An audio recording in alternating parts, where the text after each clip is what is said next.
అంతా బాగుంది. స్టోరీ పరంగా అంతా బాగుంది. బ్రహ్మాండంగా ఉంది. అంటే డిఫరెంట్గా స్టోరీ అంటే గతంలోకి మహేష్ బాబుకి అంటే మాస్ ఫిలిము సినిమా చూడడానికి ఎవరు సైలెంట్గా చూసేస్తున్నారు, సినిమాకి లీలం అయిపోతున్నారు.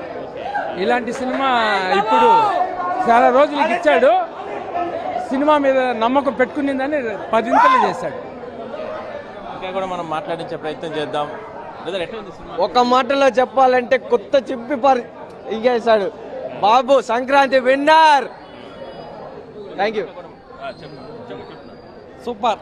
ఇంకేం చెప్పాలి. స్టోరీ ఎట్లా ఉంది ఏంటి? స్టోరీ బాగున్నది. గతంలోకి ఈ సినిమాకి డిఫరెంట్ ఏంటి? మహేష్ బాబు ఏ లుక్ తో డాన్స్ స్టైల్ పర్ఫార్మెన్స్ సూపర్ గా ఇచ్చినాడు. చెప్పు ఎట్లా ఉంది? బాగుంది సార్, బాగుంది సార్. సూపర్. సినిమా ఎట్లా ఉంది? చెప్పు ఏం బాగుంది అంటే ముందుకి ఇప్పటికి ఏంటి డిఫరెంట్? మహేష్ బాబుని కొత్త లుక్లో చూసినాము. సినిమా చాలా బాగుంది. మహేష్ బాబుని ఇంత మాస్గా చూస్తామని అనుకోలేదు, కానీ వేరే లెవెల్లో ఉంది సినిమా. మనం ఇంకా కూడా మనం కొంతమంది ఎట్లా ఉంది? బాగుంది.